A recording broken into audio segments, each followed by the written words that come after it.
Hey guys, welcome to the channel. यार, हरियाणा की counselling से रिलेटेड बहुत बड़ी अपडेट निकल के सामने आई है, जिसका इतने दिन से इंतजार हो रहा था। वो चीज़ हमारे सामने निकल के सामने आ गई है। हरियाणा का बुलेटिन, जो कि काउंसलिंग 2025 का इंफॉर्मेशन बुलेटिन है, वो निकल चुका है।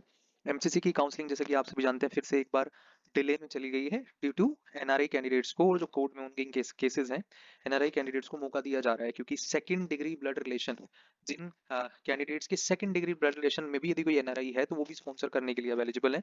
तो उन बच्चों को मौका दिया जा रहा है, जिसकी वजह से डिले पे डिले चीजें हुई जा रही है। एक फ्रस्ट्रेटिंग इवेंट है इस बार काउंसलिंग में। बहुत ज्यादा गलत तरीके से काउंसलिंग चल रही है, चारों तरफ सीट ब्लॉकिंग हो रही है। खैर, उसके बारे में बात हम अलग तरीके से करेंगे। फिलहाल अभी इस वीडियो का मुद्दा स्पेसिफिकली हरियाणा के कैंडिडेट्स के लिए है, और हरियाणा एक ओपन स्टेट भी है। जितने भी बच्चे private medical colleges of Haryana में पार्टिसिपेट करना चाहते हैं, आपके लिए मैनेजमेंट कोटा यहाँ पे 50% सीटें ओपन फॉर ऑल है, यानी कि देश का कोई भी बच्चा हरियाणा के प्राइवेट मेडिकल कॉलेज में दाखिला ले सकता है। 50% सीटें जो है वो मैनेजमेंट कोटे में, और मैनेजमेंट कोटे की जो 50% सीटें हैं, उसकी 15% एनआरआई कोटे में भी है। हरियाणा में एक चीज और मैं आपको बता देता हूँ, हरियाणा के सरकारी मेडिकल कॉलेजेस के अंदर भी एनआरआई कोटा है। पीजीआई रोहतक में भी एनआरआई सीट्स हैं। और प्रायोरिटी सिस्टम चलता है हरियाणा में। एनआरआई प्रायोरिटी 1, एनआरआई प्रायोरिटी 2, 3, 4, 5, 6, इस तरीके से प्रायोरिटी लगती है।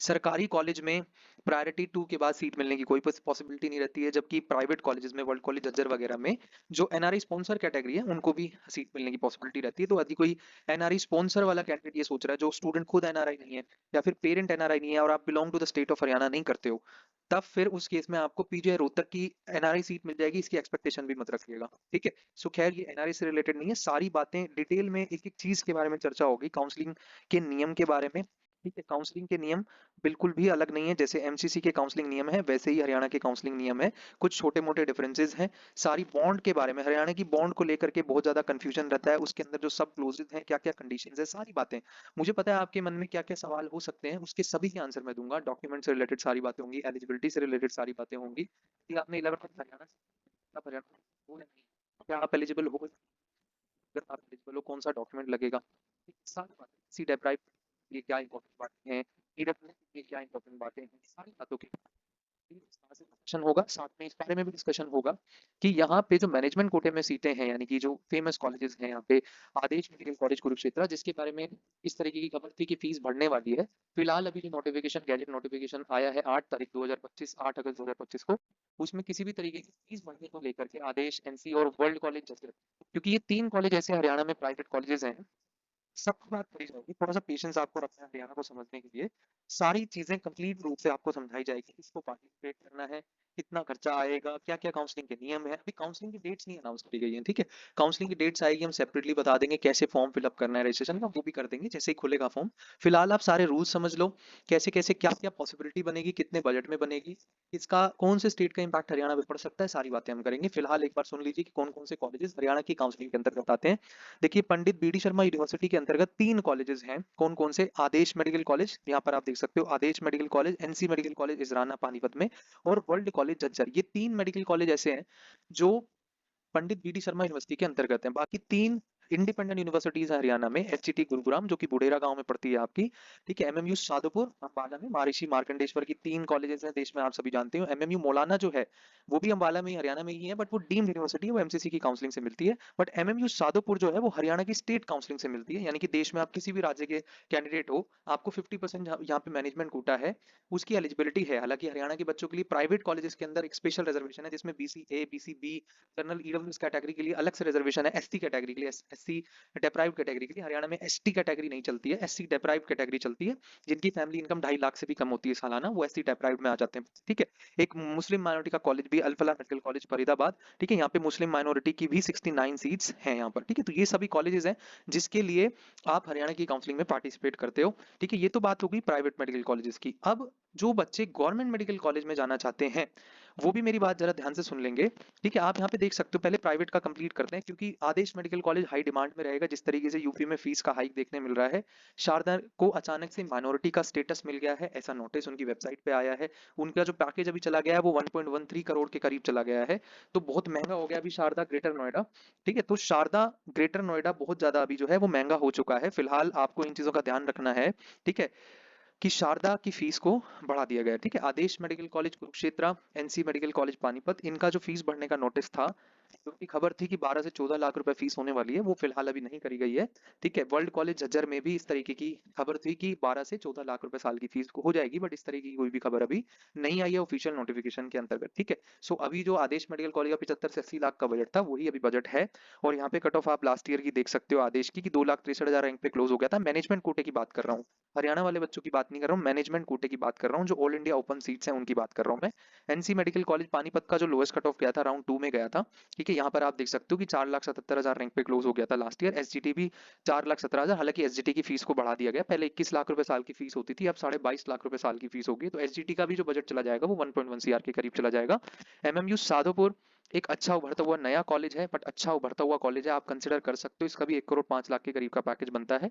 वर्ल्ड कॉलेज झज्जर फिलहाल अभी रिकमेंडेड नहीं है। एनसी मेडिकल कॉलेज पानीपत फिर भी आप कंसिडर कर सकते हो। एनसी में बस एक ही प्रॉब्लम है कि वहाँ पे पेशेंट्स नहीं है, फुटफॉल जीरो आप मान के चल सकते हो। 100 150 200 पेशेंट प्रतिदिन की ओपीडी है, बहुत ज़्यादा कोई खास ओपीडी नहीं है। बट यहाँ का अकेडमिक स्ट्रिक्टनेस काफ़ी अच्छा है। You can still consider NC medical college Panipat, अगर आपकी रैंक बहुत ही पीछे है और आपका बजट भी नहीं है। क्योंकि उत्तर प्रदेश में 4.5 लाख रैंक पे सीट मिलेगी, इसकी पॉसिबिलिटी अब घटती जा रही है। नॉन माइनॉरिटी की जो 70 से 80 लाख वाली यूपी में सीट है, वो शायद आपको नहीं मिल रही है। हो सकता है आपको एनसी में एक स्कोप देखना चाहिए, अप्लाई करना चाहिए, एनसी में आपका नंबर आ सकता है। ठीक है, अल्फला मेडिकल कॉलेज फरीदाबाद की आप कट ऑफ देख सकते हो यहाँ पे, ये भी कॉलेज ठीक है, बट फिर भी ठीक ठाक मेडिकल कॉलेज है, बहुत ज्यादा रिकमेंडेड भी नहीं है और बहुत खराब कॉलेज भी नहीं है। कंसिडर किया जा सकता है, जिसके पास कोई विकल्प नहीं है, ना ही उनके पास बजट है, आप कंसिडर कर सकते हो। 85 से 90 लाख का बजट यहाँ भी आपका बनेगा। तो ये है हरियाणा के कॉलेजेस। एमएमयू मौलाना की कट ऑफ इस बार थोड़ी हायर साइड पे देखने मिल सकती है, लगा भी इस बार नहीं है काउंसलिंग में।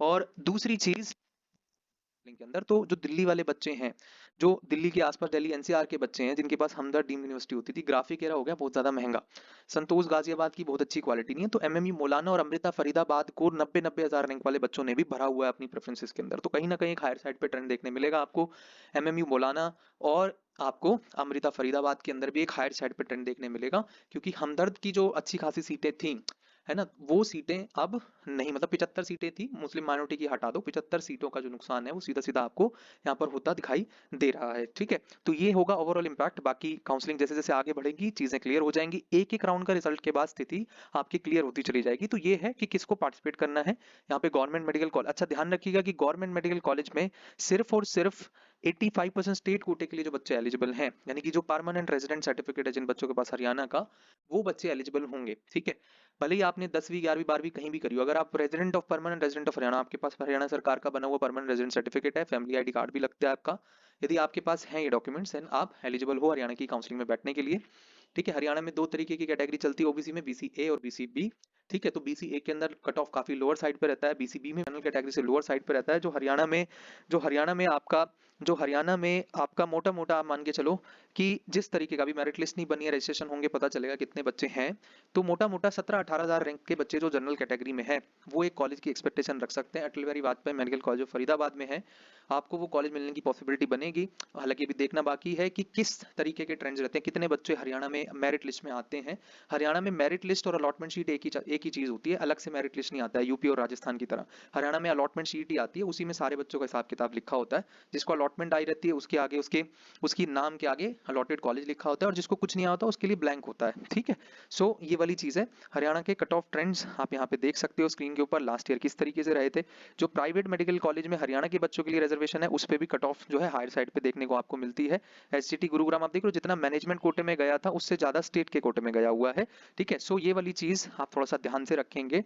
देख लो हायर साइड पे ट्रेंड रहा है मैनेजमेंट कोटे में। मैनेजमेंट कोटे हालांकि फीस दोनों दोनों जगह बराबर लगती है, मैनेजमेंट कोटे की सीट पे आपको एक रिलैक्स ट्रेंड देखने लास्ट ईयर मिला है, बट इस साल हायर साइड पे ट्रेंड शिफ्ट हो सकता है। जिस तरीके से यूपी में फीस बढ़ने लग रही है, शारदा जैसे, एसआरएम बरेली 1 करोड़ हो चुका है, मुजफ्फरनगर, रोहिलखंड जो अच्छे कॉलेजेस थे ना यूपी के, उन सबका बजट 1 करोड़ को छूता नजर आ रहा है फिलहाल। तो ऐसे में स्टूडेंट के पास एमएमयू साधोपुर, एमएमयू मौलाना, एसजीटी गुरुग्राम, जो दिल्ली एनसीआर के आसपास के बच्चे ना, उनको 1 करोड़ देना है, वो एसजीटी में दे देंगे। ठीक है, वो एमएमयू मौलाना को 1 करोड़ देंगे, तो कहीं ना कहीं आदेश कुरुक्षेत्र पे भी एक अच्छा खासा प्रेशर पड़ेगा इस बार। क्यों? क्योंकि फीस रह गई है कम, डिमांड बहुत हायर साइड पे रहेगी। Adesh medical college Kurukshetra 2 lakh rank पे भी मिलेगा इस बार, इस पे भी बहुत बड़ा अभी क्वेश्चन ऑफ डाउट बना हुआ है। ठीक है, तो आदेश मेडिकल कॉलेज कुरुक्षेत्र का बहुत ज्यादा एक्सपेक्टेशन नहीं रखेंगे अगर आपका 2 लाख के बाहर रैंक कहीं आ रखा है तो। ठीक है, सो ये वाली चीज है, हरियाणा पे प्रेशर पड़ेगा। बिहार वाला एंगल भी अपना रोल प्ले पूरी तरीके से कर रहा है, बिहार वाले बच्चों को पैनिक में डाल दिया है क्योंकि काउंसलिंग को स्थगित कर दिया गया है फिलहाल अभी। ठीक है, स्थगित कर दिया इन द सेंस कि काउंसलिंग को फिलहाल होल्ड पे डाल दिया गया है। अभी वहां के बच्चों के लिए पैनिक बढ़ता चला जा रहा है, इनसिक्योरिटीज बढ़ती चली जा रही है, and they are registering in all the states. वो यूपी में भी रजिस्टर कर रहे हैं एज अ बैकअप, हरियाणा में भी वो रजिस्टर करेंगे, वो डीम में भी रजिस्टर करेंगे, तो इम्पैक्ट अच्छा खासा डाल सकते हैं बिहार के बच्चे। ठीक है, खैर कैसे इम्पैक्ट पड़ेगा क्या होगा वो आगे की बातें हैं। फिलहाल आप हरियाणा के जो बच्चे हैं उनको लेकर के जो गैजेट नोटिफिकेशन आज आई है, थोड़ा सा मैंने आपको, इसलिए मैंने कॉलेजेस के बारे में पहले बता दिया ताकि आपको पता हो कि अपने काम की चीज है या नहीं है। ठीक है, तो समझ में आ गया कि हरियाणा में कौन कौन से बच्चे अप्लाई कर सकते हैं। मैंने फिर बता दिया आपको, यदि आपका बजट, क्योंकि आदेश का हो सकता है बजट बढ़ भी जाए। ठीक है, अभी आदेश मेडिकल कॉलेज का हॉस्टल वगैरह सब मिला दें तो मोटा मोटा 80 लाख रुपए का खर्चा आदेश में आपका हो रहा है। आदेश मेडिकल कॉलेज कुरुक्षेत्र जो है बहुत एक रेप्यूटेड और एक अच्छा कॉलेज माना जाता है हरियाणा में। आप यूपी के साथ पैरेलल उसको देख सकते हो, बजट में है, ऑप्शन है। 4 लाख रैंक के बाहर आ रखी है, 4.5 लाख रैंक के बाद आ रखी है। यूपी में एडमिशन नहीं हो पा रहा, बजट नहीं है, तो एनसी मेडिकल कॉलेज पानीपत को भी आप पॉजिटिवली देख सकते हो। ठीक है, कोई भी यहाँ पर दिक्कत नहीं है। और अगर 5 लाख रैंक के करीब हो तो फिर एमएमयू सादोपुर भी एक अच्छा ऑप्शन आपके पास हो सकता है। You can still consider MMU Sadopur. ठीक है, सो अब आ जाते हैं थोड़ा नीचे, हम क्या नोटिफिकेशन है, क्या क्या इंपॉर्टेंट बातें हैं, हम सारी करेंगे। देखिए हरियाणा की काउंसलिंग में गवर्नमेंट कॉलेज में केवल वो बच्चा बैठ सकता है जिसके पास हरियाणा का परमानेंट रेजिडेंट सर्टिफिकेट है, या फिर जिस बच्चे ने 11th और 12th हरियाणा के इसमें सिचुएटेड किसी स्कूल से करी है। ऐसे में आपको स्कूल प्रिंसिपल मतलब अपने हेडमास्टर से, स्कूल के हेडमास्टर से एक फॉर्मेट लास्ट में दिया गया, दिखा दूंगा कौन सा फॉर्मेट है, उस फॉर्मेट पे सर्टिफिकेट बनवा के लाना पड़ता है। ठीक है, आप एलिजिबल होते हो, जरूरी नहीं कि आप परमानेंट रेजिडेंट हो या नहीं हो, उससे फर्क नहीं पड़ता। जो बोनाफाइड रेजिडेंट ऑफ हरियाणा का डेफिनेशन है उसमें यदि आपकी पढ़ाई क्वालिफाइंग एग्जामिनेशन यानी कि आपकी 12th क्लास अगर हरियाणा से है देन आप एलिजिबल हो। ठीक है, आप पीजे रोहतक है यहाँ पे सरकारी medical college, one of the very finest institute इन हरियाणा। ठीक है, BPS Sonipat women's only college है ये। ठीक है, विमेंस ओनली है कॉलेज। ठीक है, आपका नल्लड़ में शहीद हसन खान मेवाती कॉलेज है, कल्पना चावला मेडिकल कॉलेज करनाल काफी अच्छा कॉलेज है। ठीक है, अटल बिहारी वाजपेयी मेडिकल कॉलेज फरीदाबाद बहुत रिकमेंडेड कॉलेज नहीं है, लास्ट में रखने लायक कॉलेज है। और ये शाइसी Faridabad one of the very good college. और यहाँ पे हरियाणा का बॉन्ड भी लागू नहीं होता, यहाँ पे 1 साल 5 लाख का बॉन्ड लागू होता है जो कि आपका ईएसआईसी वाला बॉन्ड है। ठीक है, एक Maharaja Agrasen semi government college है, इसमें केवल 100% सीटें यहाँ पे सिर्फ, अब बाहर के बच्चे इस कॉलेज के लिए एलिजिबल नहीं है, ध्यान रखिएगा। महाराजा अग्रसेन के लिए सिर्फ हरियाणा वाले बच्चे ही एलिजिबल है, 100% सीटें यहाँ पे हरियाणा वाले बच्चों के लिए है, बाहर के बच्चों के लिए नहीं है। ठीक है, ये सेमी गवर्नमेंट कॉलेज है, तो इस कॉलेज में अप्लाई करने के लिए भी आपको हरियाणा की काउंसलिंग में पार्टिसिपेट यहाँ आपको करना पड़ेगा। ठीक है, उसके बाद private medical college affiliated to, मैं पहले बता चुका हूँ कि Adesh medical college Kurukshetra, NC medical college Panipat और वर्ल्ड कॉलेज झज्जर, ये 3 कॉलेज आपके हैं जो पंडित बीडी शर्मा यूनिवर्सिटी के अंतर्गत आते हैं। अच्छा, एक खास बार और बता दूं इन कॉलेज के बारे में, इन कॉलेज का ना फीस स्ट्रक्चर सेम है, आप यहाँ पे देख सकते हो। ये जो तीनों कॉलेज है पंडित बीडी शर्मा यूनिवर्सिटी से एफिलिएटेड कॉलेज है, इनकी 12 लाख पर एनएम की ट्यूशन फीस है और सालाना 7.5% का एनुअल इंक्रीमेंट होता है, यानी कि 12 लाख पे 7.5% हर साल ऐड करा जाएगा। ठीक है, और 2 लाख रुपए आपकी सिक्योरिटी अमाउंट ली जाती है। ठीक है, हॉस्टल वगैरह सब मिला जुला के ये आपका 75 से 80 लाख के कॉलेज पढ़ते हैं। ठीक है, सब कुछ मिला के, क्योंकि आदेश में हॉस्टल महंगा है इसलिए मैं आपको बोल रहा हूँ। तो 75 से इसका जो प्रॉपर बजट शीट है वो भी मैं आपको बनाकर दे दूंगा, ये हरियाणा सरकार ने जो नोटिफिकेशन दिया उसके आधार पे मैं आपको बता रहा हूँ। ठीक है, यहाँ पर आप देख सकते हो। तो इन 3 मेडिकल कॉलेज के लिए आपको हरियाणा की काउंसलिंग करनी है। 50% सीटें बाहर के बच्चों के लिए भी है और 50% अंदर के बच्चों के लिए। क्या अंदर वाले बच्चे मैनेजमेंट कोटे के लिए भी अप्लाई कर सकते हैं? हाँ, आप कर सकते हो, कोई उसमें इशू नहीं है। ठीक है, उसके बाद क्या है, जो प्राइवेट यूनिवर्सिटीज है, एसजीटी अल्फला और महर्षि मार्कंडेश्वर एमएमयू साधुपुर। ठीक है, उसके बाद पीजे रोहतक में डेंटल की भी सीटें हैं, तो डेंटल के बारे में भी यहाँ दिया गया है, डेंटल के कौन कौन से प्राइवेट कॉलेजेस आ रहे हैं पार्टिसिपेट करने, वो चीज है। तो जो इंपॉर्टेंट बातें हैं वो मैं सारी आपको बताने वाला हूँ। अच्छा, यहाँ पर एलिजिबिलिटी क्राइटेरिया दिया है हरियाणा का, बड़ा इंपॉर्टेंट चीज, ध्यान से पढ़िएगा। पहला तो सिटीजन ऑफ इंडिया होना चाहिए, अंडरस्टूड है। दूसरा पॉइंट बड़ा इंपॉर्टेंट है, candidate who are bonafide resident of, इस बोनाफाइड रेजिडेंट की डेफिनेशन नीचे दे रखी है, मैं बता दूंगा। परमानेंट बोनाफाइड रेजिडेंट कौन कौन कहलाते हैं, इसकी लंबी चौड़ी डेफिनेशन है। ठीक है, वो मैं आपको नीचे दिखा दूंगा अभी। ठीक है, तो जितने भी बच्चे हरियाणा डोमिसाइल है वो एलिजिबल है as per the instruction issued by the chief secretary of government of Haryana, वो मैं आपको नीचे दिखा दूंगा। चलो ठीक है, मैनेजमेंट कैटेगरी के लिए ऑल ओवर इंडिया के कैंडिडेट एलिजिबल, यहाँ क्लियर हो चुका है कि हरियाणा ओपन स्टेट है। ठीक है, irrespective of their state of domicile and place of study, clear लिखा है कि आप चाहे कहीं के भी डोमिसाइल हो, कहीं पे भी आपने स्टडी करी हो, आप मैनेजमेंट कोटा सीट के लिए एलिजिबल हो, नो इश्यूज एट ऑल। ठीक है, उसके बाद सभी कैटेगरी से रिलेटेड चीजें दे रखी हैं, बहुत अपने काम की चीज नहीं है ये। इसके बाद हम देख लेते हैं। ठीक है, बड़ा इंपॉर्टेंट है यहाँ पे, the candidate who have been provisionally allotted seats online will have to bring in original all the relevant certificate document at the time of document verification without which the admission shall not be granted attested photocopies of certificates document will not be considered valid for the purpose of admission and the seats allotted them online shall be cancelled. Meaning क्या है कि आपको in person, क्या होता है ना, हरियाणा में जब अलॉटमेंट हो जाता है, हरियाणा की काउंसलिंग से हुआ है अगर आपको अलॉटमेंट, तो आपको पीजीआई रोहतक, सभी बच्चों को पीजीआई रोहतक जाकर के डॉक्यूमेंट वेरिफिकेशन कराना होता है। ठीक है, पीजीआई रोहतक के आप एडमिन ब्लॉक में जाते हो, वहां पे आपका डॉक्यूमेंट वेरिफिकेशन होता है और सारे ओरिजिनल डॉक्यूमेंट्स लेके जाने पड़ते हैं। आपके बिहाफ पे आपके पेरेंट्स रिपोर्टिंग नहीं कर सकते, आपको खुद जाना पड़ेगा, आपका खुद का जाना अति आवश्यक है और सारे ओरिजिनल डॉक्यूमेंट्स आपको लेके जाने हैं। ट्यूशन फीस आपकी सबमिट हो जाती है, 80,000 रुपए सरकारी कॉलेज में लगती है साल की, और 1,80,000 रुपए महाराजा अग्रसेन नगरोहा में लगती है। 12 लाख पर एनम की पंडित बी डी शर्मा यूनिवर्सिटी के कॉलेजेस में लगती है और एसजीटी में 22.5 लाख रुपए है। साधोपुर में मोटा मोटा वो मैं आपको दिखा दूंगा कि साधोपुर में कितनी है। ठीक है, तो साधोपुर के अंदर अल्फला में भी 16.5 लाख रुपए की फीस सालाना लेते हैं, तो वो मैं आपको सारा स्ट्रक्चर अभी दिखा दूंगा। ठीक है, उसके बाद जो इंपॉर्टेंट बातें नीचे है वो मैं आपको एक एक करके समझा देता हूँ। यहाँ पर आप देख सकते हो, the candidate who have been provisionally allotted seat will have to appear in person, जो मैंने अभी आपको बात बताई, for document verification in front of admission committee at BD Sharma university of health and science Rohtak.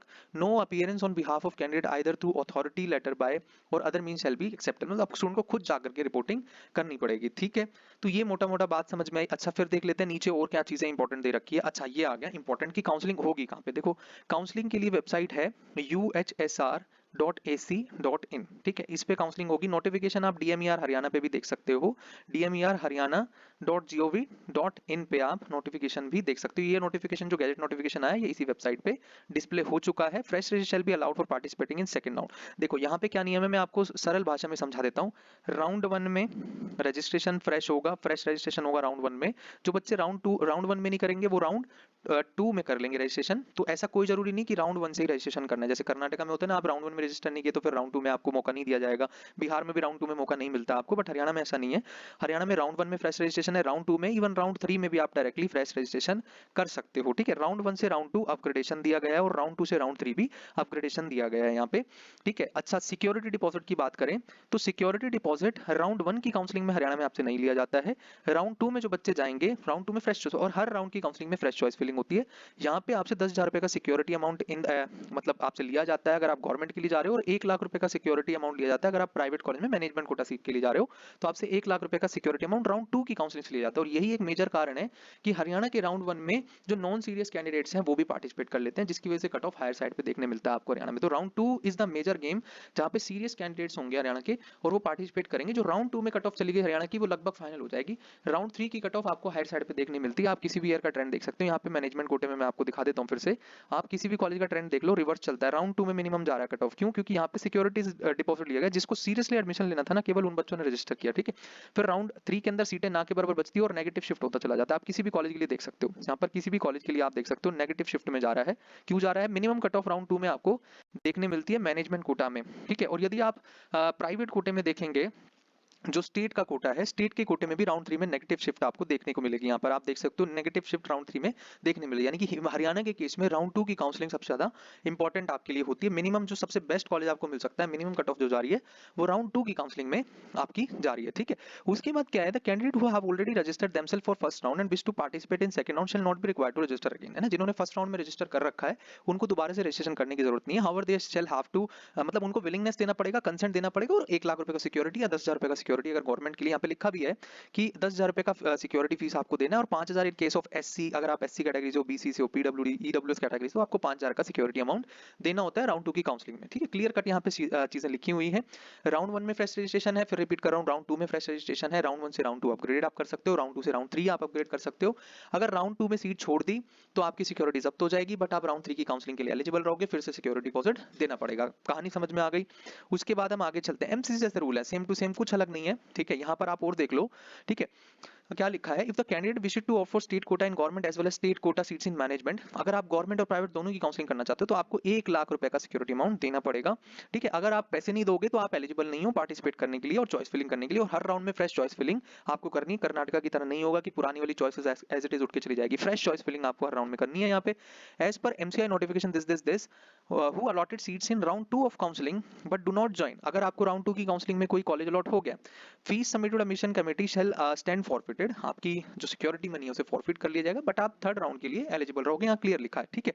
उसके बाद क्या है, the candidate who have been allotted a seat in first round shall have right to retain already allotted seat. अब opted seat shall be change only if, जो seat आपको first round में मिली वो आपकी चेंज तभी होगी जब आपको अपग्रेडेड सीट मिल जाएगा। और एक चीज ध्यान रखना, अगर आपने फॉर एग्जांपल आपको फर्स्ट राउंड में करनाल मिला था, KCGMC Kalpana Chawla medical college Karnal मिला था, आप अपग्रेडेशन में गए, आपको पीजीआई रोहतक मिल गया, ठीक है, पीजीआई रोहतक मिल गया, अब आपको पीजीआई रोहतक ही लेना पड़ेगा। अब आप ये नहीं बोल सकते नहीं यार मुझे तो केसीजीएमसी करनाल चाहिए, ठीक है, अब आप ये नहीं बोल सकते कि आपको केसीजीएमसी करनाल चाहिए, आपको पीजीआई रोहतक में ही सीट अब लेनी पड़ेगी, मतलब पुरानी वाली सीट पे कोई भी क्लेम नहीं रह जाएगा। ये हर काउंसलिंग के लिए कॉमन बात है, ठीक है, ये बात मेरी समझ में आ गई आपको। अच्छा, उसके बाद हम बात करें आगे, ठीक है, उसके बाद हम बात करें how the candidate who wish to participate in round 2 of online counselling will have to submit their preferences fresh. मैंने बोला फ्रेश चॉइस फिलिंग आपको करनी है। Candidates who have been allotted seats in first round should give the fresh choices in order of preferences for the courses institute in which they wish to upgrade themselves. वही वाली बात बोल रहे हैं, अगर आपको केसीजीएमसी मिला हुआ है तो आप केवल वही कॉलेज ऊपर डालो जहां पे आप अपग्रेड करना चाहते हो। फॉर एग्जांपल ईएसआईसी फरीदाबाद में, आप ईएसआईसी फरीदाबाद में अपग्रेड करना चाहते हो या फिर पीजीआई रोहतक में, तो केवल वो दो कॉलेज डाल के चॉइस को आप लॉक कर दो, ठीक है, फिर आपको अलॉटमेंट आ जाएगा, ठीक है, नीचे की चॉइसेस डालने की जरूरत नहीं है, ठीक है। The allotment of the courses institution shall be made strictly as per the merit, भाई मेरिट के बेसिस पे होगा, सिंपल सी बात यहाँ पर लिखी गई है। उसके बाद हम देख लेते हैं यहाँ पर इंपॉर्टेंट चीज क्या लिखी है कि अगर 2 राउंड की काउंसलिंग के बाद सीटें वैकेंट रहेगी तो थर्ड राउंड की काउंसलिंग कराई जाएगी, ठीक है। थर्ड राउंड की काउंसलिंग में क्या होता है, मेजर इवेंट्स होते हैं। अगर बीसीए और बीसीबी सीट बच गई, इन केस मेरिट लिस्ट में बच्चे एग्जॉस्ट हो गए, सीटें बच गई, तो उसे यूआर कैटेगरी में कन्वर्ट करेगा ड्यूरिंग राउंड 3। तो राउंड 3 की काउंसलिंग में सीटों का कन्वर्जन होगा यदि कोई बचेगी। देखो सरकारी में तो कुछ नहीं बचता है, प्राइवेट में बच जाती हैं सीटें, वो सरकारी वो यूआर कैटेगरी की सीटों में कन्वर्ट हो जाती है, बट थर्ड राउंड की काउंसलिंग में, ठीक है, यहाँ पे चीजें लिखी गई हैं। उसके बाद रजिस्ट्रेशन फीस के बारे में आपका डिटेल दिया गया है कि अगर आप रजिस्ट्रेशन फीस 2500 रुपए आपको रिजर्व कैटेगरी में देने हैं, एनआरआई से वो 10,000 देने हैं, और अगर रिजर्व कैटेगरी से 1250 देने हैं। अब यहाँ पे ध्यान से सुन लेना, all private medical dental institute including those under private university will deposit a processing fee of counselling. 2000 रुपए आपको देना है अगर आप प्राइवेट या फिर मैनेजमेंट सीट के लिए जाना चाह रहे हो, ठीक है। अच्छा, जो बच्चे पोस्ट मैट्रिक स्कॉलरशिप स्कीम का फायदा लेना चाहते हैं उनको caste certificate, Aadhaar card, account number along with IFSC code चाहिए, और परिवार पहचान पत्र, फैमिली आईडी कार्ड चाहिए, तभी आप पीएमएससी का फायदा ले पाओगे, ठीक है। उसके बाद अगर हम बात करें process of admission of management category में यहाँ पे क्लियर लिखी हैं चीजें, यहाँ पर आप देख सकते हो कि after commencement of UG courses the candidate having joined institute but leave the course after 3 days prior to the last date of admission, ठीक है। तो मतलब अगर आपने बीच में कोर्स छोड़ दिया, क्लियर लिखा, अगर बीच में कोर्स छोड़ दिया, मतलब डिसकंटिन्यूएशन बॉन्ड क्या है, कोर्स डिसकंटिन्यूएशन पेनल्टी और अमाउंट क्या है, यहाँ पर देख लो दो चीजें होंगी आपके साथ। ही और she will be debarred for next 3 years from applying, मतलब आप हरियाणा की स्टेट कोटा की काउंसलिंग से 3 साल के लिए बाहर हो जाओगे। और ये गेम पता है कौन खेलते हैं, बच्चे क्या करते हैं, पीजीआई रोहतक में ना बीडीएस की सीट ले लेते हैं, बीडीएस की सीट ले ली, अब वो क्या करेंगे, नेक्स्ट ईयर नीट में फिर से अपीयर होंगे, और एमबीबीएस की सीट के लिए उनकी मान लीजिए नंबर आते हैं नीट में, तो आप यहाँ की सीट रिजाइन करनी पड़ेगी या फिर सरेंडर करनी पड़ेगी या छोड़नी पड़ेगी, ड्रॉप करनी पड़ेगी, तो आप हरियाणा की काउंसलिंग से बाहर कर दिए जाओगे। ये मीनिंग है इसका, 3 साल के लिए आप हरियाणा की काउंसलिंग से बाहर कर दिए जाओगे। बच्चे पूछते हैं सर क्या ऑल इंडिया काउंसलिंग से भी बाहर होगे, नहीं, ऑल इंडिया काउंसलिंग से बाहर नहीं होगे। ही शैल हैव टू पे द बॉन्ड मनी, 10 लाख रुपए का डिस्कंटिन्यूएशन अमाउंट भी आपको देना पड़ेगा। यहाँ पे क्लियर शब्दों में लिखा है, और यहाँ पे लिखा भी है कि भाई बॉन्ड आपको नॉन जुडिशियल स्टैम्प पेपर पे बनवाकर फर्स्ट क्लास मजिस्ट्रेट के साइन होंगे उस पे, और वो बॉन्ड पेपर आपको बनाकर देना पड़ेगा। प्रॉपर बॉन्ड पे सारी चीजें यहाँ पर होंगी, ठीक है। ईएसआईसी मेडिकल कॉलेज के लिए ईएसआईसी अपना बॉन्ड अलग से कराता है भाई साइन, 1 साल 5 लाख रुपए का, ये काफी बार मैं बता चुका हूँ, 1 साल 5 लाख रुपए का बॉन्ड साइन ईएसआईसी आपसे कराता है, तो वो एक अलग चीज है, ठीक। उसके बाद अगर हम देखें कि क्या इंपॉर्टेंट चीजें हो रही है एनआरआई से रिलेटेड है, जो भी एनआरआई कैंडिडेट देखना चाह रहे हैं वो देख सकते हैं यहाँ पे, ठीक है। अच्छा, ट्यूशन फीस के बारे में क्या इंपॉर्टेंट बात लिखी है, the tuition fee for first year course shall be deposited by the successful candidates in the account counselling admission on account of department of medical education and research DMER. The details will be available on the admission web portal, मतलब आपको website पे ना पैसे डालने होते हैं 80,000 रुपए, ठीक है, 80,000 रुपए। जैसे ही आपका अलॉटमेंट आता है आप 80,000 रुपए डालते हो, फीस वेरिफिकेशन स्लिप मिलता है, फिर आप डॉक्यूमेंट्स ले जाकर के अपने पीजीआई रोहतक में डॉक्यूमेंट वेरीफाई कराते हो। फिर यूएचएसआर की वेबसाइट पे डॉक्यूमेंट की जो वेरीफाई कराना चाहते हैं उनकी लिस्ट आ जाती है कि भाई इन बच्चों के डॉक्यूमेंट हमने वेरीफाई कर लिए और इनका एडमिशन अब पक्का हो चुका है, आप अपग्रेडेशन में आगे जा सकते हो। अच्छा, आपको हरियाणा की सीट से रिजाइन भी देने दिया जाता है, आप ध्यान रखिएगा। अगर अब मेरी बात सुनो, जैसे सबसे पहले ऑल इंडिया कोटे का राउंड 1 की काउंसलिंग हो रही है, ठीक। अब यहाँ पे कुछ बच्चे होंगे जिनके पास ऑल इंडिया कोटा के राउंड 1 में कोई अलॉटमेंट आएगा और वहां जाके एडमिशन ले लेंगे, ठीक है। मान लीजिए फॉर एग्जांपल कुछ भी ले लेते हैं, आपके पास फॉर एग्जांपल यहाँ पे एमजीएम इंदौर की सीट आपको मिली, आपने जाके ऑल इंडिया कोटा राउंड 1 की सीट पे जाके एडमिशन ले लिया, ठीक। अब आपकी हरियाणा की काउंसलिंग का रिजल्ट आया, आपको पता चला भाई साहब यहाँ पे आपको ईएसआईसी फरीदाबाद मिल गया है, ईएसआईसी फरीदाबाद मिल गया, ठीक है, आपको लगा नहीं यार एमजीएम इंदौर से बेटर लग रहा है मुझे ईएसआईसी फरीदाबाद और मुझे अपने स्टेट के कॉलेज में रहना है, तो आप यहाँ से रिजाइन कर सकते हो, ठीक है। एमसीसी ने रिजाइन अलाउ कर रखा है, राउंड 1 के बाद रिजाइन करना है। रिजाइन करने का मतलब होता है अगर आपने कोई सीट ज्वाइन कर रखी है तो आप रिजाइन करने जाते हो तो पहले आपको एमसीसी राउंड 1 वाले कॉलेज में उल्टा जाना पड़ेगा, वहां से आपके डॉक्यूमेंट और जो डीडी आपने फीस का दिया था वो वापस मिल जाएगा, कुछ रीइंबर्समेंट फीस कटती है, वो कटने के बाद आपको वापस मिल जाएंगे आपके डॉक्यूमेंट्स, और आपको एक एमसीसी जनरेटेड रेजिग्नेशन लेटर भी मिल जाएगा, वो सब लेकर के आप ईएसआईसी फरीदाबाद रिपोर्टिंग करने जाओगे, ठीक। क्योंकि स्टेट काउंसलिंग से मिला है तो पीजीआई रोहतक जाकर डॉक्यूमेंट वेरीफाई कराना पड़ेगा, तो वहां पे डॉक्यूमेंट वेरीफाई कराओगे और एडमिशन की प्रक्रिया को पूरा करोगे ईएसआईसी फरीदाबाद के लिए, ठीक। अब आप ईएसआईसी फरीदाबाद के जॉइंट कैंडिडेट हो। अब ध्यान रखना, अब आप गए ऑल इंडिया कोटे के राउंड 2 की काउंसलिंग में, ठीक है, यहाँ पे आपको कोई मान लीजिए कोई अलॉटमेंट नहीं आया, आपका खाली हाथ रह गए आप, फिर आप हरियाणा के राउंड 2 में गए, हरियाणा के राउंड 2 में भी आप ईएसआईसी फरीदाबाद में ही रह गए क्योंकि इसके ऊपर क्या ही अपग्रेड करोगे, ठीक, ईएसआईसी फरीदाबाद में रह गए।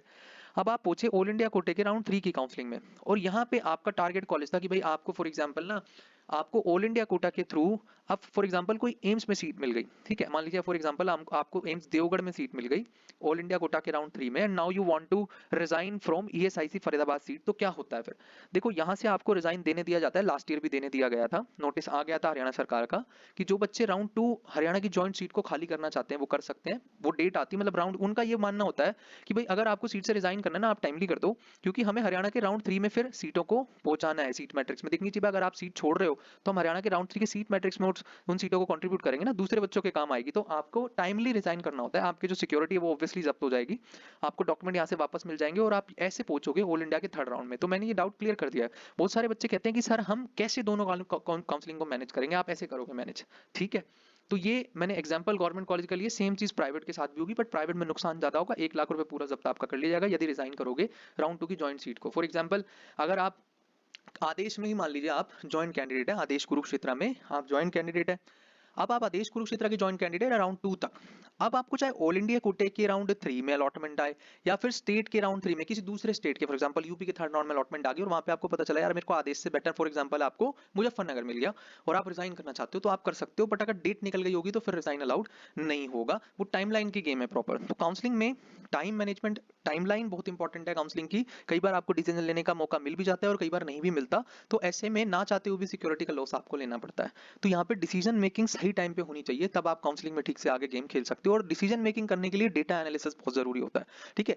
फर्स्ट राउंड में आप लोग प्रिडिक्ट करने लगते हो कि सर फर्स्ट राउंड में कौन सा कॉलेज मिल जाए, कोई मतलब नहीं है फर्स्ट राउंड का प्रिडिक्शन करके, प्रिडिक्शन की इंपॉर्टेंस है राउंड 2 और राउंड 3 से, जब आपका सिक्योरिटी लॉस होगा और आपको all India quota versus state में डिसीजन लेना है, ठीक है। राउंड 1 में प्रिडिक्शन का कोई भी रोल नहीं होता, अगर आज आपको पता भी चल जाए कि हरियाणा के फर्स्ट राउंड में आपको ये मिलेगा या ऑल इंडिया फर्स्ट राउंड में आपको ये मिलेगा, तो उससे क्या हो जाएगा, कुछ भी नहीं होगा। अगर आपको 2 दिन बाद जो चीज पता चलने वाली है उसको कोई आज आज आपको बताए तो उससे क्या फर्क पड़ जाएगा, कोई डिसीजन मेकिंग पे इंपैक्ट नहीं आया, कुछ नहीं हुआ, बस दिल की शांति के लिए आप परेशान रहते हो, ठीक है। सो मेरी बात आपको अच्छे से समझ में आ गई है। अब नीचे चलते हैं जो और इंपॉर्टेंट बातें हैं, ठीक है। इसके बाद जो इंपॉर्टेंट बातें हैं हम खाली उनके बारे में चर्चा करेंगे, बहुत ज्यादा इसको लंबा चौड़ा करने की जरूरत नहीं क्योंकि पॉलिसी रिलेटेड चीजें दे रखी हैं, इतना ज्यादा कुछ भी नहीं है, ठीक है। अच्छा, हरियाणा में एक चीज ध्यान रखिएगा कि जो बच्चे ईडब्ल्यूएस कैटेगरी के हैं उनके लिए अपना ऑल इंडिया कोटे वाला फॉर्मेट मत नहीं चलेगा हरियाणा की काउंसलिंग में, ये फॉर्मेट प्रॉपर दे रखा है हरियाणा में, ईडब्ल्यूएस सर्टिफिकेट लगता है, मतलब income and asset certificate Haryana में लगता है प्रॉपर तरीके का, उसी फॉर्मेट में होना चाहिए तभी ईडब्ल्यूएस माने जाओगे आप हरियाणा के, ठीक है। ये फॉर्मेट प्रॉपर यहाँ दे रखा है ब्रोशर में, इसी फॉर्मेट के आधार पे आपकी चीजें बनी हुई होनी चाहिए, ठीक है। उसके बाद यहाँ पर देखो जो मैं बोल रहा था ना आपको कि बोनाफाइड रेजिडेंट की काफी सारी डेफिनेशंस हैं, तो उसमें जो मेजर है एक इंपॉर्टेंट है जहाँ पे बच्चे फॉल करते हैं, candidate who have passed examination qualifying there for selection in institution from a school college situated in the state of Haryana, यहाँ पे क्लियर लिखा है, और एक जगह और भी नीचे लिखा है, कुछ बच्चे डाउट में रहते हैं सर मैंने खाली 11th-12th हरियाणा से करी है बट मैं रेजिडेंट ऑफ हरियाणा नहीं हूँ, मैं यूपी में रहता हूँ, क्या मैं एलिजिबल हूँ? हाँ, आप हरियाणा के लिए एलिजिबल है, अगर हरियाणा से 11th-12th कर रखी है तो आपको स्कूल के हेडमास्टर से लिखवा के लाना होता है। यहाँ पर देख लो क्लियर कट शब्दों में लिखा है, candidate seeking admission in educational institutions located in Haryana may not require to produce resident certificate, ध्यान समझ में आ गई अब, इफ दे हैव passed the examination from a school college situated in Haryana for their purpose a certificate of principal headmaster from concerned institution where the children was studied last should be considered sufficient। सीधा बोला है कि भैया headmaster से लिखवा के ले आओ कि आपने 11th-12th यहाँ से करी है हरियाणा से, हम मान लेंगे, हमें डोमिसाइल नहीं चाहिए, हमें रेजिडेंट सर्टिफिकेट नहीं चाहिए, ठीक है। तो समझ में आ गई बात, क्लियर हो गया डाउट, ठीक है। और भी काफी सारी डेफिनेशन है कि अगर आप गवर्नमेंट ऑफ हरियाणा के एम्प्लॉय हो तब भी आप, तो काफी सारी चीजें जिनका स्पेशल कोई केस हो वो एक बार देख लीजिएगा, ठीक है। उसके बाद क्या है, अगर आप नीचे आते हो और है ना, बोनाफाइड रेजिडेंट ऑफ हरियाणा के बारे में पूरी गाइडलाइन दी गई, मैंने मोटा मोटा आपको समझा दिया है जो इंपॉर्टेंट चीजें हैं सारी, ठीक है। अब आ जाते हैं, ये रहे सब, देखो ये रहे सारे, यहाँ पे आपके सारे फॉर्मेट्स आपके गिवन है, ठीक है, सारे फॉर्मेट आपके गिवन है कि किस फॉर्मेट पे क्या लगेगा, ठीक है। जो हरियाणा का resident certificate to be issued by school का हेडमास्टर, वो भी यहाँ पर सारा आपको मिलेगा। देखो मैंने यहाँ हाईलाइट कर दिया आपके लिए, तो ये देखो यहाँ पर क्लियर लिखा, आपको ये वाला बनवाना है, resident certificate to be issued by the principal headmasters of the government recognised school slash colleges, ठीक है, इनसे रहेगा। उसके बाद आप आ जाओ नीचे, बॉन्ड पॉलिसी ऑफ हरियाणा के बारे में कंप्लीट तरीके से बताया गया है। मैं हरियाणा की बॉन्ड पॉलिसी काफी बार पहले समझा चुका हूँ। पहले आप ये समझ लो कि चाहे आप अग्रोहा में पढ़ो, एमसी अग्रोहा में बॉन्ड आपके ऊपर लागू रहेगा, बट अमाउंट कम होगा क्योंकि आप फीस ज्यादा दोगे, ठीक है। आप गवर्नमेंट कॉलेज में पढ़ रहे हो तो आप पे बॉन्ड लागू होगा, अगर प्राइवेट में पढ़ रहे हो तो बॉन्ड आप पे एप्लीकेबल नहीं है। एनआरआई कोटे के अंदर पढ़ रहे हो तो भी आपके ऊपर बॉन्ड लागू नहीं होगा, ठीक है। अगर जो पीजीआई रोहतक में एनआरआई कोटा है उसके ऊपर अगर आप एडमिशन हो तो भी आपके ऊपर बॉन्ड लागू नहीं होगा। बॉन्ड सिर्फ उनके ऊपर लागू होगा जो सरकारी कॉलेज में सरकारी फीस पे पढ़ रहे हैं और सरकारी कोटे में पढ़ रहे हैं। ध्यान समझ में आ गई, ठीक है।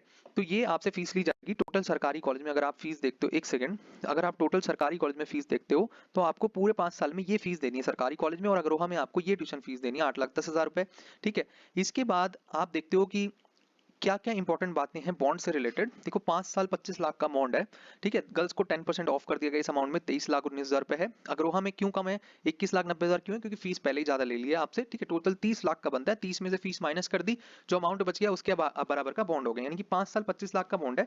आप इसको डिटेल में पढ़ लीजिएगा, जो मेजर इसकी बातें मैं आपको यहाँ पे समझा देता हूँ कि क्या बात है हरियाणा का बॉन्ड एग्जैक्टली है कैसा। देखो सरकार ने बोला भाई एमबीबीएस करने के बाद आपको 5 साल तक हरियाणा सरकार की नौकरी करनी है, ठीक है। मोराटोरियम पीरियड क्या होता है, सरकार ने कहा है हम आपको एमबीबीएस पोस्ट एमबीबीएस 1 साल के अंदर अंदर नौकरी दे देंगे। अगर हमने आपको नौकरी दी और आपने मना कर दी तब आपको ये पैसे देने हैं 25 लाख रुपए, कि भाई मैं नहीं, अगर आप कह रहे हो कि नहीं भाई मैं नहीं करना चाहता नौकरी, तो आपको 25 लाख देने हैं, ठीक है। बट अगर आप सर्विस करोगे तो जो 25 लाख का आपका जो लोन है, kind of collateral free loan है एक तरीके से, सरकार का बैंक का और कॉलेज के बीच, मतलब आपके बीच का एक एग्रीमेंट है, ठीक है। सरकार आपको बैंक से लोन दिला रही है 25 लाख का, एक तरीके से आप ऐसा समझ लो पढ़ाई करने के लिए, ठीक है। तो यदि आप 5 साल सर्विस करोगे तो आपको कोई पैसा नहीं देना है, आपको सैलरी भी मिलेगी 5 साल जब आप सर्विस कर रहे होगे, सैलरी प्रॉपर मिलेगी, वही मेडिकल ऑफिसर वाली आपको सैलरी मिल रही होगी, कोई दिक्कत उसमें नहीं है। अच्छा, जो बच्चे, अगर 1 साल के अंदर अंदर सरकार आपको नौकरी नहीं दे पाई तो आप बॉन्ड से ऑटोमेटिक फ्री हो, फिर आपकी लाइबिलिटी नहीं है बॉन्ड का पीरियड सर्व करने की, ठीक है। अच्छा, कुछ बच्चे पूछते हैं सर अगर मेरा पीजी में हो गया तब क्या होगा। यदि आपका पीजी में सिलेक्शन हो गया तो आपके 5 में से 3 साल माइनस हो जाएंगे। फॉर एग्जाम्पल आपने एमबीबीएस करी, एमबीबीएस के जस्ट बाद आपने पीजी भी निकाल दिया, अब चाहे आप हरियाणा से पीजी करो या हरियाणा से बाहर जाके पीजी करो, 5 में से 3 साल माइनस हो जाएंगे और 2 साल 10 लाख का बॉन्ड बचेगा सिर्फ। टेक्निकली जो हरियाणा का बॉन्ड टॉक्सिक लगता था वो है नहीं, पहले बहुत टॉक्सिक था, 7 साल 40 लाख का था, और सरकार की इस तरह की कंडीशन थी कि भाई हम नौकरी दें या नहीं दें आपको तो पैसे देने ही देने, ठीक है। लोन पॉलिसी थी वो, बॉन्ड पॉलिसी नहीं थी। फिर इसको काफी धरना वरना देकर के चेंज कराया गया और अभी फाइनली है। तो टेक्निकली आपको 2 साल 10 लाख का बॉन्ड देना है आफ्टर पीजी, ठीक है, आफ्टर पीजी देना है। और तुम देखोगे ना कि पीजी के बाद 10 लाख रुपए देना कोई बड़ी बात नहीं है, आपकी 1-1.5 साल की सैलरी के बराबर होगा। 3 साल आपने पीजी यदि कर ली तो आपका स्टाइपेंड इतना होगा कि आप 1-1.5 साल के स्टाइपेंड के बराबर 10 लाख होते हैं, आप एक तरीके से बॉन्ड से फ्री हो जाओगे, इतना कैपेबल हो जाओगे आप कि आप बॉन्ड से फ्री हो सकते हो। मतलब जिसका पीजी में होगा वो बॉन्ड से टेक्निकली, प्रैक्टिकल पर्पज से मैं देखूं तो आप फ्री हो जाओगे। तो समझ में आ गई, सरल भाषा में समझा दिया। अब इसको इन्होंने मोड़ तोड़ के लिखा हुआ है, कॉम्प्लेक्स लैंग्वेज में लिखा हुआ है, मैंने आपको इजी भाषा में बॉन्ड समझा दिया है। भैया जो मना करेगा ना, जो यूएस असेंबली करने बाहर चला जाएगा या जो बोलेगा नहीं मुझे अपने पिताजी के हॉस्पिटल में बैठना है, उसको सिर्फ 25 लाख देने हैं, ठीक है। बाकी जिसका पीजी में हो जाएगा, कुछ बच्चे कहते हैं सर मेरा फर्स्ट अटेम्प्ट में नहीं हुआ, सेकंड अटेम्प्ट में हो गया, तब तो 3 साल माइनस हो जाएंगे। 1 साल आप बॉन्ड दे चुके हो, 3 साल माइनस हो जाएंगे, 1 साल 5 लाख का बॉन्ड बचेगा। क्लियर शब्द है ये, ठीक है। ये थी सरल भाषा में हरियाणा की बॉन्ड पॉलिसी, ठीक है। उसके बाद यहाँ लिखी हुई मैंने हाईलाइट भी कर दिया, आप देख भी सकते हो। यहाँ पे लिखा है ना, जैसे आप देख रहे हो कि on selection upon post graduation Haryana any state, है ना, हरियाणा और any other state in Haryana the period of post graduation will be deducted from the total bond period. लिखा है यहाँ पे कि हरियाणा में पीजी करो, हरियाणा से बाहर कहीं भी पीजी करो, टोटल बॉन्ड पीरियड से आपका अमाउंट हम, मतलब जो आपका टेन्योर है, टाइम पीरियड है, वो माइनस कर देंगे। क्लियर लिखा है यहाँ पे, कोई इसमें शक नहीं है, ठीक। उसके बाद आप नीचे आ जाओ, ये भी इंपॉर्टेंट बात है वो मैंने ऑलरेडी आपको एक्सप्लेन कर दी है, ठीक है। आप पढ़ भी सकते हो, इसमें टेलीग्राम पे डाल दिया गया है। अब और नीचे जब आप आते हो तो ये फीस स्ट्रक्चर के बारे में दे रखा है, रिवीजन नहीं है, गवर्नमेंट कॉलेजेस का सेम फीस स्ट्रक्चर है एज पर लास्ट ईयर। इसमें मेरा कोई इंटरेस्ट नहीं है आपको बताने में, आप देख सकते हो, क्लियर कट सब समझ में आता है, ठीक है। उसके बाद आप, हाँ यहाँ पर आप 12 लाख है, देख लो अभी भी जो ऑफिशियल नोटिफिकेशन आया इसमें आदेश मेडिकल कॉलेज कुरुक्षेत्र का जो 12 से 14 लाख होने की बात चल रही थी वो नहीं बढ़ाई गई है, ठीक है। बट हाँ एसजीटी गुरुग्राम का आप देख सकते हो, एसजीटी गुरुग्राम की जो फीस है वो 22.5 लाख रुपए की कर दी गई है, ठीक है। जो पहले 21 लाख रुपए लास्ट ईयर तक होती थी, ठीक है, 21 लाख रुपए साल की फीस होती थी वो 22.5 लाख की कर दी है, तो बजट अब पहुंच जाएगा 1.1 सीआर के करीब एसजीटी गुरुग्राम का। बट स्टिल एक हाई डिमांड ऑप्शन रहेगा SGT Gurugram. Alfalah medical college Faridabad की सेम फीस है। यहाँ पर आप साधोपुर की फीस देखते हो 17 लाख प्लस 10% का एनुअल इंक्रीमेंट यहाँ पे आपको देखने मिलेगा। ठीक है, तो साधोपुर भी 1.05 सीआर का पड़ता है सारी चीजों को मिला के। अच्छा, यहाँ आ जाते हैं हम डॉक्यूमेंट रिक्वायर्ड में, क्या क्या डॉक्यूमेंट आपको चाहिए। देखो, सबसे पहले 10th की मार्कशीट चाहिए। 10th की मार्कशीट आपकी दो काम करती है। एक तो 10th की मार्कशीट, आपकी 10th की मार्कशीट का प्रूफ तो है ही, 10th क्लास आप पास उसका प्रूफ तो है, साथ में आपकी डीओबी का प्रूफ है। मेजरली डीओबी का प्रूफ 10th की मार्कशीट इसलिए मांगी जाती है क्योंकि आपकी डीओबी का प्रूफ, नीट के अंदर 17 साल की मिनिमम एज रिक्वायर्ड है ना, तो उसको यहाँ से प्रूफ मांग लिया जाता है। 12th की मार्कशीट चाहिए। करेक्टर सर्टिफिकेट जो आपके स्कूल ने इशू किया वो लगेगा। जो हरियाणा का परमानेंट रेजिडेंट सर्टिफिकेट है वो लगेगा, जिनके लिए एप्लीकेबल है। जो बच्चे मैनेजमेंट कोटा से आ रहे हैं उनके लिए एप्लीकेबल नहीं है। ठीक है, अगर बोनाफाइड रेजिडेंट, जैसे वो मैंने बताया था ना 11th एंड 12th अगर की हुई है और स्कूल से बनवा करके लेकर आया हो तो वो वाला सर्टिफिकेट अगर एप्लीकेबल है तो। कास्ट सर्टिफिकेट लगेगा प्रॉपर तरीके वाला। ठीक है, अगर पीडब्ल्यूडी हो तो वो सर्टिफिकेट लगेगा। ठीक है, अगर फ्रीडम फाइटर्स के लिए भी कोटा है यहाँ पे, उनके लिए भी प्रेस्क्राइब फॉर्मेट में चाहिए। ठीक है, बीसी कैटेगरी के लिए यहाँ पे देख सकते हो, बीसी कैटेगरी स्टूडेंट के लिए इनकम सर्टिफिकेट भी यहाँ पर मांगा गया है। बहुत सारे बीसी कैंडिडेट पूछते हैं कि सर इनकम सर्टिफिकेट लगेगा का? यस लगेगा। इनकम एंड एसेट सर्टिफिकेट चाहिए होता है ईडब्ल्यूएस का, जो भी ऊपर फॉर्मेट दिखाया था वो ईडब्ल्यूएस कैंडिडेट को चाहिए। ठीक है, अगर आप माइनॉरिटी स्टेटस, जैसे अल्फला मेडिकल कॉलेज फरीदाबाद में मुस्लिम माइनॉरिटी है, तो आपको एक एफिडेविट देना होता है कि yes you belong to Muslim minority, तो एफिडेविट बनाकर देना है अगर अल्फला के लिए मुस्लिम माइनॉरिटी में जाना चाहते हो। ठीक है, print out of online application form, जो हरियाणा का आप फॉर्म भरोगे उसका एप्लीकेशन फॉर्म चाहिए। जो अलॉटमेंट लेटर आएगा रिजल्ट आने के बाद, वेबसाइट से अलॉटमेंट लेटर डाउनलोड होता है, जिनको अलॉटमेंट आई होती है उनके लिए आपका आइडेंटिटी प्रूफ चाहिए। ठीक है, कोई भी चलेगा, इसमें से काफी सारे ऑप्शन आपको दिया, Aadhaar card, PAN card, driving license, voter ID card, ration card, any two, कोई भी दो चलेंगे। पासपोर्ट साइज की फोटोग्राफ चाहिए, है ना। और any other document required by counselling committee, कुछ एफिडेविट वगैरह, एंटी रैगिंग एफिडेविट बनवाते हैं, बॉन्ड का एफिडेविट बनवाते हैं, वो सारी चीज आपको चाहिए होती है। ठीक है, उसके बाद आपको एनआरई से रिलेटेड डॉक्यूमेंट की सारी डिटेल यहाँ दी गई है। यदि और हम नीचे आए, कुछ इंपॉर्टेंट रह तो नहीं गया कहीं। ठीक है, सारी चीजों के बारे में अच्छे से एक बार देख लेते हैं कि क्या कुछ रह तो नहीं गया है। ठीक है, कुछ भी अभी नहीं रह गया है, सारी बातें अच्छे से मैंने आपको एक्सप्लेन कर दी है यहाँ पे जो आपके काम की थी। ठीक है, तो एक बार समराइज कर लेते हैं कि क्या क्या है हरियाणा की काउंसलिंग में, जो मेजर मेजर बातें हैं वो क्या क्या है ना, हरियाणा काउंसलिंग। ठीक है, कुछ भी अलग नहीं है, सेम एमसीसी वाली फील आएगी आपको हरियाणा की काउंसलिंग में।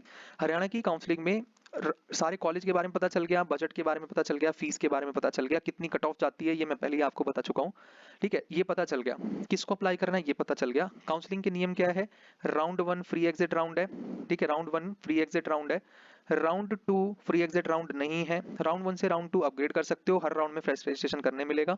राउंड 2 में अगर अलॉटेड सीट छोड़ दिया, सीट से रिजाइन कर दिया, आपके पैसे फॉरफिट हो जाएंगे, बट आप राउंड 3 के लिए एलिजिबल हो, दोबारा से आपको पैसे देकर के काउंसलिंग करनी पड़ेगी। ये नियम है हरियाणा के सिंपल से। ठीक है, राउंड 1 के बाद रिजाइन कर सकते हो, 2 के बाद रिजाइन करके ऑल इंडिया काउंसलिंग या कहीं भी जा सकते हो। राउंड 3 में एक बार आपने एडमिशन ले लिया, फिर रिजाइन करने के लिए परमिशन नहीं मिलेगी। ये क्लियर रूल समझ में आ गया आपको हरियाणा के बारे में। अच्छा, बॉन्ड के बारे में मेजर बातें सारी समझ में आ गई भाई। 5 साल 25 लाख का बॉन्ड है। ठीक है, 5 साल 25 लाख का बॉन्ड आपका है यहाँ पे। ठीक है, और बॉन्ड के बारे में क्या खास बात है, जिनकी पीजी हो गई उनके 5 में से 3 साल माइनस हो जाएंगे, 2 साल 10 लाख का बॉन्ड रहेगा। ठीक है, आफ्टर पीजी। ठीक है, अगर सरकार 1 साल तक नौकरी आपको नहीं, 1 साल के अंदर नौकरी नहीं दे पाई तो फिर आपका क्या हो जाएगा, बॉन्ड से आप फ्री हो जाओगे ऑटोमेटिक। ठीक है, मोरेटोरियम पीरियड उसको बोला जाता है। ठीक, ये मेजर मेजर बातें हैं। हरियाणा से बाहर जाके पीजी करो या हरियाणा में पीजी करो, वो माइनस जरूर होगा, टाइम डिडक्ट जरूर हो जाएगा। 25 लाख उसको देने हैं जो मना ही कर देगा कि नहीं भाई मुझे नौकरी नहीं करनी है यहाँ पे, ना तो उसका पीजी निकला ना कुछ और कर रहा है, वो छोड़ना ही चाहता है बॉन्ड को। 25 लाख सिर्फ उस बच्चे को देना है। समझ में आ गई हरियाणा की बॉन्ड पॉलिसी, डॉक्यूमेंट के बारे में सारी बातें समझ में आ गई। ठीक है, अच्छा उसके बाद क्या क्या इंपॉर्टेंट बातें और रह गई है, क्या आदेश मेडिकल कॉलेज की फीस बढ़ सकती है क्या? बिल्कुल बढ़ सकती है, अभी भी कोई भरोसा नहीं है कि फीस नहीं बढ़ेगी, ऐसा कहीं नहीं है। हालांकि ऑफिशियल गैजेट नोटिफिकेशन में अभी तक फीस नहीं बढ़ाई है, बट कॉलेज का एडमिनिस्ट्रेशन से जब बात करते हो तो आपको पता चलता है कि 12 से 14 लाख बढ़ाने की बातचीत करी जा रही है, तो हो सकता है आगे फीस अपडेट हो। तो सबसे इंपॉर्टेंट बात यहाँ पर आपको समझ में आ गई हरियाणा से रिलेटेड। ठीक है, अब ये दोनों टेलीग्राम पे मैं डलवा दूंगा, आप टेलीग्राम से ये सारी चीजें डाउनलोड कर सकते हो। ठीक है, ये सारी चीजें आप टेलीग्राम से डाउनलोड कर सकते हो यहाँ पे। ठीक है, ये रिपोर्ट भी, ये वाली रिपोर्ट भी, ये वाली रिपोर्ट, ये वाली रिपोर्ट भी। ठीक है, सो सबसे इंपॉर्टेंट। ठीक है, तो मिल गया आपको सारी चीजों का जवाब। ठीक है, क्या कोई चीज रह गई है फिलहाल? ठीक है, जो नहीं समझ में आई आप जरूर कमेंट सेक्शन में पूछ सकते हो। ठीक है, that's all for the video.